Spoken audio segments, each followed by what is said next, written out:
नमस्कार। आज बात करेंगे एक बहुत ही पुरानी और दिलचस्प कहानी की। ये कहानी छांदोग्य उपनिषद से ली गई है, जिसमें हमारे शरीर के अंदर ही हमारी अपनी शक्तियों के बीच एक जबरदस्त बहस छिड़ जाती है। तो चलिए आज इसी कहानी को समझते हैं। कहानी की शुरुआत होती है एक बहुत ही सीधे लेकिन उतने ही गहरे सवाल से। हम सब में सबसे बड़ा कौन है? बस इसी एक सवाल ने शरीर के भीतर एक जबरदस्त जंग छेड़ दी। तो चलिए माहौल को थोड़ा और समझते हैं। ये सब हो रहा था हमारे अपने शरीर के अंदर। हमारी इंद्रियों में इस बात पर बहस छिड़ गई कि उनमें सबसे महान कौन है। हर कोई अहंकार से भरा था और खुद को दूसरे से बेहतर बता रहा था। तो भाई इस लड़ाई में कौन कौन शामिल थे? सबसे पहले वाणी, यानी हमारी आवाज। उसने बड़े गुरूर से कहा, अरे मैं ही सबसे बड़ी हूं, मेरे बिना कोई अपनी बात कह ही नहीं सकता। फिर आंखों ने अपनी दावेदारी पेश की, नहीं सबसे बड़ी तो मैं हूं, मेरे बिना कोई कुछ देख ही नहीं सकता। फिर कानों की बारी आई, मैं श्रेष्ठ हूं क्योंकि मेरे बिना तो कोई आवाज ही नहीं है। और फिर मन ने कहा, देखो सबसे बड़ा तो मैं हूं, मेरे बिना कोई कुछ सोच भी कैसे सकता है। और इन सबके बीच प्राण, हमारी सांसें, उन्होंने बड़ी शांति से कहा, सबसे बड़ा मैं हूं क्योंकि अगर मैं नहीं तो ये शरीर सिर्फ एक शव है। तो ये झगड़ा बढ़ता ही चला गया और कोई हल निकलता दिख ही नहीं रहा था। आखिरकार सारी इंद्रियों ने मिलकर प्रजापति ब्रह्मा के पास जाने का फैसला किया कि वही कोई रास्ता दिखाएंगे। यहां से कहानी में एक नया मोड़ आता है।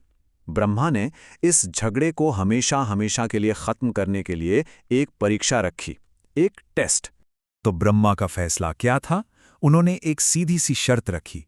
उन्होंने कहा, तुम सब में सबसे महान वो है जिसके शरीर से निकल जाने पर यह शरीर बेजान हो जाए। बस यही था टेस्ट। अब इस परीक्षा के नियम भी बहुत सरल थे लेकिन गहरे। पहला, एक एक करके सबको शरीर छोड़कर जाना होगा।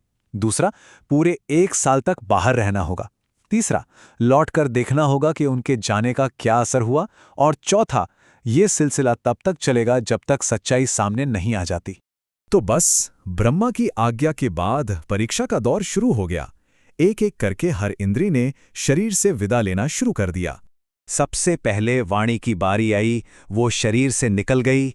1 साल बाद जब वो लौटी तो उसने देखा कि शरीर गूंगा हो गया था, बोल नहीं सकता था, लेकिन बाकी सब काम वैसे ही चल रहे थे। शरीर जिंदा था। वाणी का सारा घमंड टूट गया। इसके बाद आंखों ने शरीर छोड़ा। नतीजा, शरीर अंधा हो गया। उसे दुनिया का कोई रंग नहीं दिख रहा था। लेकिन 1 साल बाद भी जिंदगी चल रही थी। शरीर जिंदा था। फिर कानों की बारी आई। शरीर बहरा हो गया, उसे कुछ भी सुनाई नहीं दे रहा था। पर हैरानी की बात यह थी कि 1 साल बाद भी शरीर ठीक-ठाक काम कर रहा था। जीवन की गाड़ी चल रही थी। अब नंबर था मन का। जब मन ने शरीर छोड़ा तो सोचने समझने की शक्ति चली गई। शरीर एक छोटे बच्चे जैसा हो गया, बिना किसी विचार के। लेकिन 1 साल बाद जब मन लौटा, उसने देखा कि शरीर तो अब भी जिंदा था। उसका भी घमंड टूटकर चूर हो गया। तो इस तरह एक एक करके सारी इंद्रियां वापस लौटीं और सबका घमंड टूट चुका था।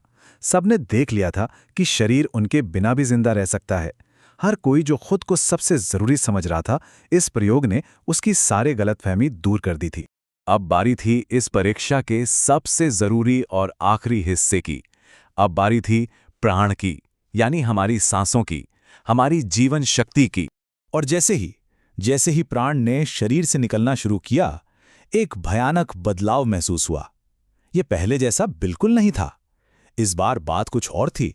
प्राण के निकलते ही बाकी सारी इंद्रियां, वाणी, आंखें, कान, मन, सब अचानक से कमजोर पड़ने लगे, बेचैन हो गए। ऐसा लगा जैसे उनकी सारी ताकत कोई खींच रहा हो। वे शक्तिहीन हो रहे थे। ये देखते ही सब के सब घबरा गए। सारी इंद्रियों ने एक साथ मिलकर प्राण से गुहार लगाई, रुको, मत जाओ, प्लीज शरीर से मत निकलो। हम सब समझ गए, तुम ही हम सब में सबसे महान हो, सबसे श्रेष्ठ हो।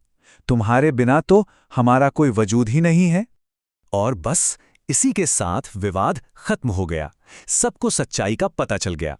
तो चलिए अब देखते हैं कि इस पुरानी कहानी से हमें क्या गहरी सीख मिलती है। तो इस कहानी की सबसे बड़ी सीख क्या है? बहुत सीधी सी है। किसी को भी अपनी काबिलियत पर कभी घमंड नहीं करना चाहिए, ना ही अपनी बड़ाई करनी चाहिए। असली महानता तो विनम्रता में ही होती है। और अंत में एक सवाल, जरा सोचिए, हमारी अपनी जिंदगी में वो प्राण क्या है? वो कौन सी एक जरूरी चीज है जिसके खो जाने से बाकी सब कुछ, मतलब सब कुछ, बिखर कर रह जाएगा? इस पर विचार जरूर कीजिएगा।